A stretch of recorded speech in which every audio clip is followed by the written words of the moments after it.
ابتدا ہے رب جلیل کے ببرکت نام سے، جو دلوں کے بھید خوب جانتا ہے۔ تمام ویورز کو السلام علیکم۔ بہنوں اور بھائیوں، آج ہم سیر کرنے والے ہیں مشرقی یورپ کے ایک ایسے ملک کی جہاں کی آبادی بڑھنے کی بجائے کم ہو رہی ہے، اسی لیے اسٹوڈنٹ ویزا بڑی آسانی سے مل جاتا ہے۔ یہاں کے ایک باشندے نے بس اغوا کر کے ملک کے صدر کو فیس بک پر کون سی ویڈیو شیئر کرنے کی فرمائش کی۔ یہاں دنیا کی سب سے چوڑی ترین سڑک بھی موجود ہے۔ یہ دنیا میں سورج مکھی پیدا کرنے والا سب سے بڑا ملک ہے۔ یہ ایسا کنٹری ہے جہاں ٹنل آف لو آج بھی موجود ہے۔ اسے یورپ کی بڑا مارکیٹ کہا جاتا ہے، جہاں دلہنوں کی خرید و فروخت ہوتی ہے۔ دوستو، اسپائڈر ٹی وی پر نئے آنے والوں کو وش آت کے شوخص جو بھلی کرے آیا، خیر راغلے، مرحبا، جی آیا نو، خوش آمدید اور ویلکم۔ یوکرائن، یہ نام پولش زبان کے لفظ یوکرائنا سے نکلا ہے، جو عام طور پر سرحدی زمین کے لیے بولا جاتا ہے۔ یوکرائن خوبصورت روایات، مزیدار کھانوں، دلکش اور متنوع مناظر اور حیرت انگیز ورثے کا حیرت انگیز امتزاج لیے۔ یوکرائن نہ صرف دیکھنے کی بہترین منزل ہے، بلکہ ایک ایسا کنٹری بھی ہے جس کے اپنے بہت سارے تہوار ہیں جو بین الاقوامی سطح پر اپنی الگ پہچان رکھتے ہیں، جو دیکھنے والوں کو حیرت زدہ کر دیتے ہیں۔ یہی وجہ ہے کہ یوکرائن ٹورسٹ کی پسندیدہ ترین ڈیسٹینیشن بن چکی ہے۔ گزشتہ سال 10 ملین افراد نے یوکرائن کا سفر کیا۔ یہ کہنا غلط نہیں ہوگا، یوکرین یورپ کے قدیم کلچر کو دیکھنے اور سمجھنے کی بہترین جگہ ہے۔ یوکرینی آج بھی آپ کو پرجوش انداز میں خوش آمدید کہتے ہیں، جو شاید آج کے دور میں یورپ کے دیگر ممالک میں آپ کو دیکھنے کو نہ ملے۔ یہ مشرقی یورپ کا ایسا ملک ہے جس کے جنوب میں بحیرہ احمر، مالدووا اور رومینیا ہیں۔ اس کے مغرب میں ہنگری، سلوواکیا، پولینڈ اور اس کے شمال میں بیلاروس اور شمال مشرق سے لے کر مشرق تک رشیا واقع ہے۔ اور کریمیا کے علاقے کے ساتھ ان دونوں ممالک کا تنازع بھی چل رہا ہے۔ جنوبی کریمیا کے یوکرینی باشندے بحیرہ روم کی آب و ہوا سے لطف اندوز ہوتے ہیں، بقیہ ملک میں معتدل آب و ہوا کا سامنا کرنا پڑتا ہے۔ یوکرائن کو یہ اعزاز بھی حاصل ہے کہ وہ یورپ کا جغرافیائی مرکز کہلاتا ہے۔ یاد رہے، اس میں مغربی یورپ جیسا کچھ بھی نہیں ہے۔ اس پر آج بھی رشین ثقافت کا گہرا اثر نظر آتا ہے۔ اس کا کل رقبہ 6,03,550 اسکوائر کلومیٹر ہے اور یہ رقبے کے اعتبار سے دنیا کا 47واں بڑا ملک ہے۔ یوکرائن رقبے کے لحاظ سے یورپ کا سب سے بڑا ملک ہے۔ اگر رشیا اور ترکی، جو کہ ایشیا اور یورپ دونوں بر اعظم میں آتے ہیں، ان کا بھی یورپ میں موازنہ کیا جائے تو یورپ کا یہ تیسرا بڑا ملک بنے گا۔ یہ بیلجیم سے 20 گنا بڑا ملک ہے۔ اس ملک کا 93% حصہ خشکی اور 7% حصہ پانی پر مشتمل ہے۔ اولشکے سینڈ، اس کے جنوب میں خیرسن سے 30 کلومیٹر مشرق میں واقع اولشکے سینڈ یورپ کا سب سے بڑا صحرا ہے۔ یاد رہے، یوکرین یورپی ملک ہونے کے باوجود ابھی تک یورپی یونین میں شامل نہیں ہوا، لیکن حالیہ کروائے گئے سروے کے مطابق 73% یوکرینی عوام نے یورپی یونین میں شمولیت کرنے کو درست قرار دیا ہے۔ محترم ناظرین کرام، یوکرین میں ایک دلچسپ واقعہ پیش آیا۔ 44 سالہ میکسم کریوش نامی شخص نے 10 افراد سمیت ایک بس اغوا کر لی اور عجیب و غریب مطالبہ کیا کہ ملک کا صدر اپنے فیس بک پیج پر اپنی ایک ویڈیو بنا کر شیئر کرے کہ تمام لوگ 2015 میں جانوروں کے حقوق پر بننے والی ایک ڈاکومنٹری فلم ضرور دیکھیں۔ اور آخر کار یوکرینی صدر کو سوئٹزرلینڈ کے صدر کے ساتھ اپنی ملاقات ادھوری چھوڑ کر اغواکار سے بات چیت کرنا پڑی، بلکہ اپنے فیس بک پیج پر ویڈیو ریکارڈ کر کے بھی ڈالنی پڑی۔ شکر ہے یوکرینی صلیبی تھا، اگر مسلمان ہوتا تو پوری دنیا میں اسلام کے خلاف واویلا برپا ہو جانا تھا۔ بہنوں اور بھائیوں، یوکرین کی تاریخ بتاتا چلوں کہ یوکرینی تہذیب کے آثار 4800 سال قبل مسیح سے ملتے ہیں۔ یوکرین ایک ایسے خطے میں واقع ہے جہاں ٹریپلین اور سیتھین تہذیب کو ترقی ملی۔ یہاں منگول، ترک، پولش، لتوینین، برٹش، رشین حکومت کرتے رہے ہیں۔ یوکرین اور روس کے بیشتر حصوں پر اسکینڈینیویا کے تاجروں نے 880 عیسوی میں کیون روس کی بنیاد رکھی تھی۔ یہ ریاست یوکرین کے بعض علاقوں میں 1240 عیسوی تک چلی اور جن علاقوں میں اس ریاست کا خاتمہ ہو گیا وہاں 1199 عیسوی میں کنگڈم آف گیلی کی بنیاد رکھی گئی۔ 10ویں اور 11ویں صدی اس کا سنہری دور کہلاتا ہے جب یہ یورپ کی سب سے طاقتور ریاست کہلاتی تھی۔ اس کا اس بات سے اندازہ لگا لیں کہ یوکرین میں اس وقت 5000 محل تھے۔ 1240 میں منگولوں نے اسے تباہ کر دیا۔ 1253 عیسوی میں کنگڈم آف لیتوینیا کا قیام عمل میں آیا۔ یوکرین، اولین، بیلاروس، رومینیا، سلوواکیا اور مالدووا اس کا حصہ تھے۔ یہ ریاست 1320 عیسوی میں 2 حصوں کنگڈم آف کولینگ اور گرینڈ ڈوچی آف لیتوینیا میں بٹ گئی۔ 16ویں صدی میں یہ سلطنت عثمانیہ کے زیر نگین آ گئی۔ 1721 میں روس اور سلطنت عثمانیہ کے درمیان جنگ ہوئی۔ روس نے اس پر قبضہ کر لیا۔ کریمیا کے مسلمانوں کو زبردستی آرتھوڈکس مسیحی بنایا گیا یا مار دیا گیا اور کچھ بچ جانے والے تاتاری مسلمان آبادی کو دباؤ سے جلا وطن کر دیا گیا۔ 30 جون 1941 کو یوکرین نے سوویت یونین سے اپنی آزادی کا اعلان کر دیا، لیکن بعد میں یہ سینڈوچ بن گئے۔ اس کے بعد یوکرین نے خود کو سوویت یونین کا حصہ بننے میں ہی عافیت جانی۔ سوویت یونین کو افغانستان میں شکست کے بعد 25 دسمبر 1991 کو یہ ملک آزاد ہو گیا اور آزادی حاصل کرنے کے بعد حالات میں بہتری آئی اور کریمیا نے یوکرین میں خود مختاری حاصل کر لی۔ ساتھ ہی کریمیا کے تاتار وسطی ایشیا میں جلا وطنی کی جگہوں سے اپنے آبائی وطن لوٹ گئے۔ اب روس نے دوبارہ کریمیا پر قبضہ کر لیا ہے، جس کی وجہ سے یورپ ایک طرف اور روس دوسری طرف ہے۔ اس کی آبادی کے بارے میں بتاتا چلوں، یوکرین پاپولیشن 4,39,22,992 افراد ہیں۔ یہ دنیا کا وہ ملک ہے جس کی آبادی بڑھنے کی بجائے کم ہو رہی ہے اور اسی وجہ سے یہ آبادی کے لحاظ سے دنیا کے 32ویں نمبر سے 33ویں نمبر پر چلا گیا ہے۔ اس کی بڑی وجہ نقل مکانی ہے۔ ملکی آبادی میں 77.8% یوکرینی اور 17.3% روسی، 4.9% دیگر نسلی لوگ آباد ہیں۔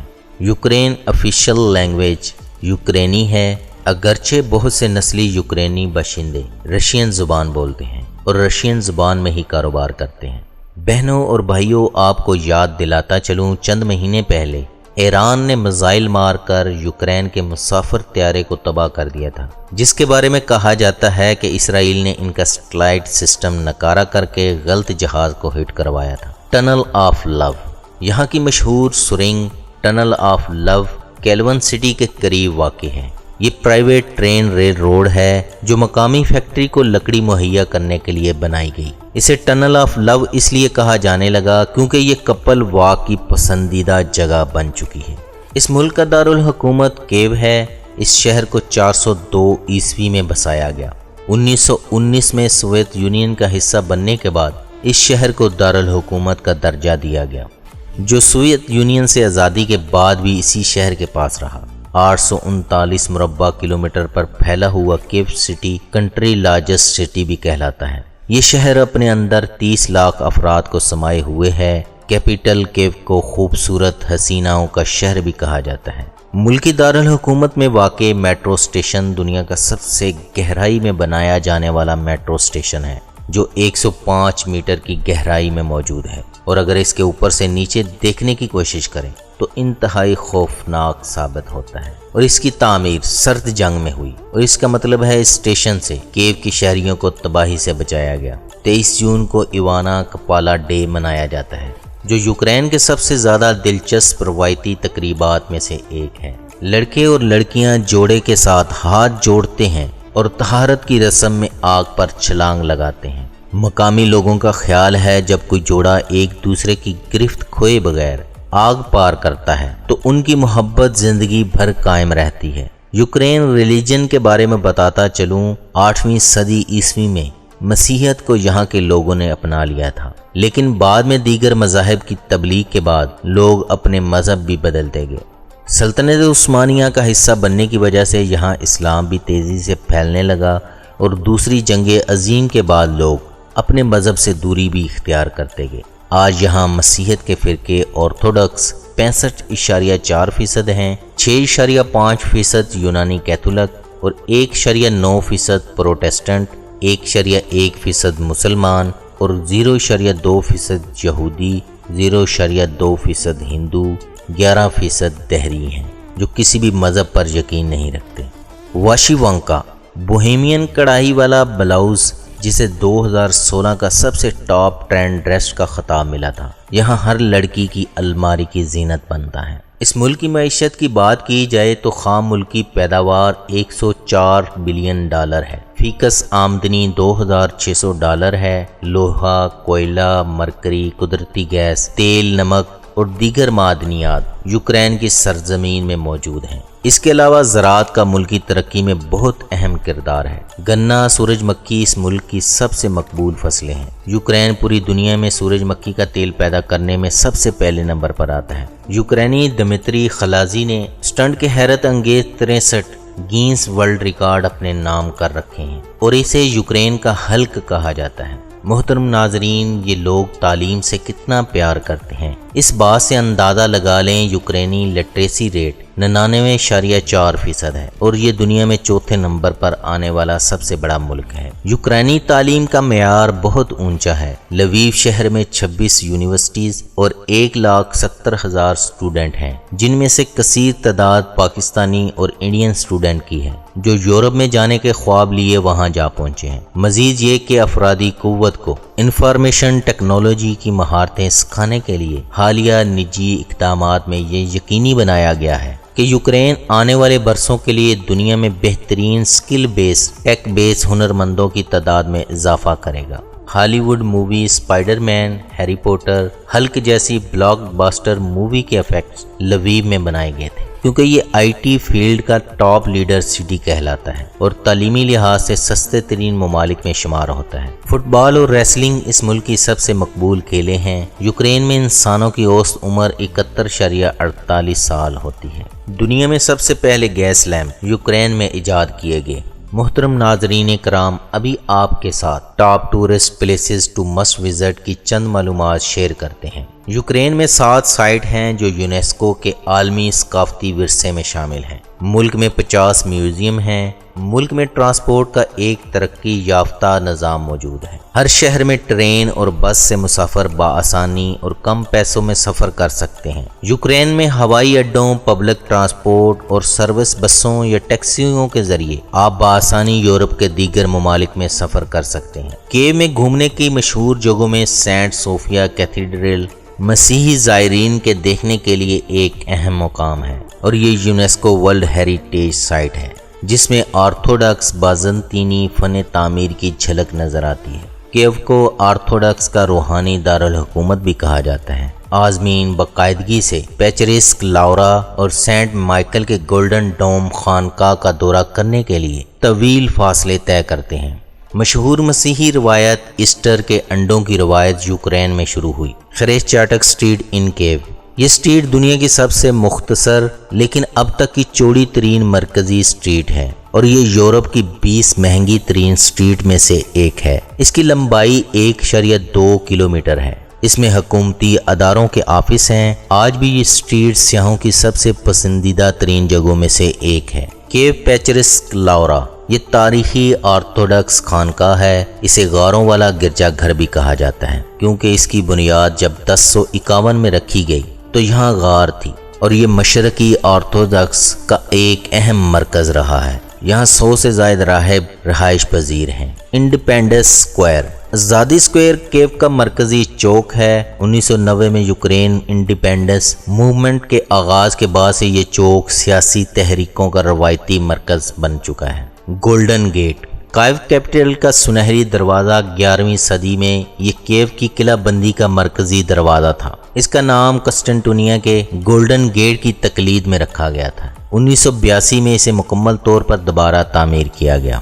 Love you is a city in Western Europe, اس سے 70 کلومیٹر دور پولینڈ کا بارڈر ہے۔ اس کے فن تعمیر میں پولش اور آسٹرو ہنگرین کے ورثہ کے نشانات واضح ہیں، جو وسطی اور مشرقی یورپی انداز کو اٹالین اور جرمن سے ملاتا ہے۔ دوستو آپ کو بتاتا چلوں، آسٹرو ہنگرین سلطنت کے شہزادے وہی مارا گیا تھا تو پہلی جنگ عظیم کی ابتدا ہوئی تھی۔ لویو کے یوکرین کا دوسرا بڑا شہر مانا جاتا ہے۔ رائنوک اسکوائر لویو سٹی کا مرکزی چوک ہے۔ اسے 13ویں صدی کے درمیان میں گلیشیا کے شہزادے لیو کے دور میں تعمیر کیا گیا۔ Love you opera and belt theatre love you کا تاریخی مرکز ہے اور یہ یوکرین کی تاریخ جاننے کی بہترین جگہ ہے۔ اس شہر کی ثقافتی اور متحرک زندگی کی عکاسی کرتا ہے۔ اسے متعدد مرتبہ زمین بوس اور تعمیر کیا جاتا رہا۔ یورپ میں کہیں بھی اس کے جیسا دلکش جمالیاتی طرز تعمیر نظر نہیں آتا۔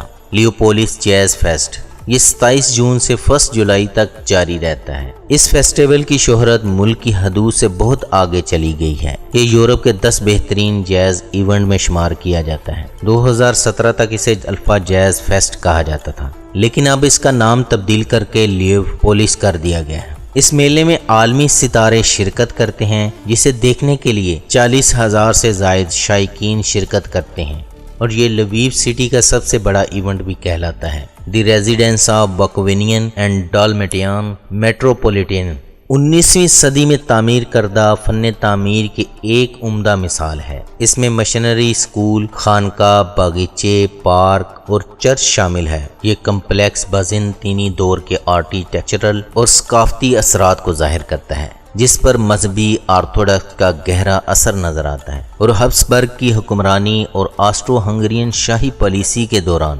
آرتھوڈکس چرچ کی طاقتور موجودگی کی عکاسی کرتا ہے۔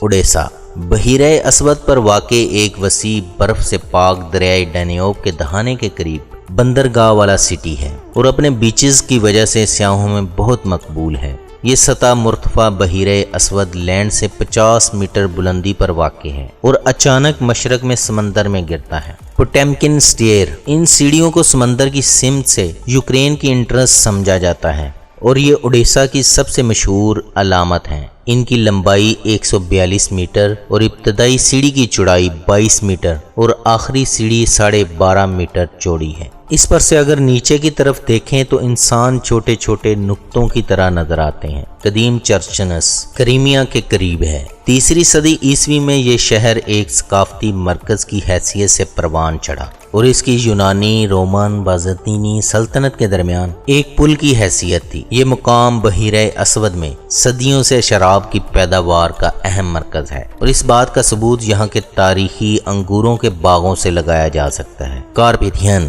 یقینی طور پر یوکرین میں سردیوں کی سرگرمیوں کا سب سے زیادہ خوشگوار علاقہ کارپیتھین ہے۔ مقامی ریزورٹ، اچھے معیار کی لفٹیں، سستی اشیاء، رہائشوں کی فراخ دلی، مہمان نوازی، ان کی عجیب و غریب روایات اور جدت کے رنگوں کے ساتھ مل کر بہت ہی ناقابل فراموش یادیں بنا دیتی ہیں۔ بکویل یوکرینیوں کا پسندیدہ ترین مقام ہے۔ یہ ریزورٹ 3 پہاڑوں پر واقع ہے۔ یاد رہے یہ سستا نہیں ہے۔ ہر سال یہ غیر ملکی سیاحوں کو سلام پیش کرتا ہے، اور لکڑی کے صاف ستھرے کاٹیج تک ٹریل اور لفٹ کے ذریعے پہنچا جاتا ہے۔ سکیٹنگ سے محبت کرنے والے کے لیے مصنوعی جھیل توجہ کا مرکز بنتی ہے۔ بکویل میں سیزن نومبر میں شروع ہوتا ہے اور اپریل کے وسط میں ختم ہوتا ہے۔ دی بیچ فارسٹ آف کارپیتھین کارپیتھین کے جنگلات 33,670 ہیکٹر زمین میں پھیلے ہوئے ہیں۔ آپ یہاں تھرمل باز سے لے کر ہائی کلائمبنگ اور ایسے کئی ایڈونچر سے لطف اٹھا سکتے ہیں۔ یہ جنگلات 12 ممالک تک پھیلے ہوئے ہیں، اور یورپ میں غیر قانونی طور پر داخل ہونے والے اس جنگل کا راستہ اختیار کرتے ہیں۔ آپٹیمسٹیچنا غار یوریشیا کی سب سے طویل اور دنیا کی 5ویں لمبی ترین غار ہے۔ دنیا میں کہیں بھی آپ کو اتنے چھوٹے جپسم غار نہیں ملیں گے جیسے یوکرین پوڈیلا میں ہیں۔ بہنوں اور بھائیوں، اب بات کرتے ہیں یوکرین ویڈنگ کے بارے میں۔ یہاں کیسی رسومات کو فروغ دیا جاتا ہے۔ یوکرین میں چھوٹی عمر میں شادیاں کرنے کا رواج تھا، لیکن ابھی 27 سال کی عمر تک شادیاں کی جاتی ہیں۔ میل آرڈر برائڈ سوویت یونین کے دور میں یہاں عورتوں کی خرید و فروخت ہوتی تھی۔ یہ ساکھ آزادی کے برسوں میں پھیل گئی، اور کیو مغربی مردوں کے لیے میل آرڈر دلہن کی تلاش میں پسندیدہ ترین منزل بن گئی۔ وہ آتے، ان کی قیمت لگاتے اور ایک دلہن ساتھ لے جاتے۔ آزادی کے بعد بہت سو کو مایوسی ہوئی، کیونکہ اب صورتحال بدل چکی ہے۔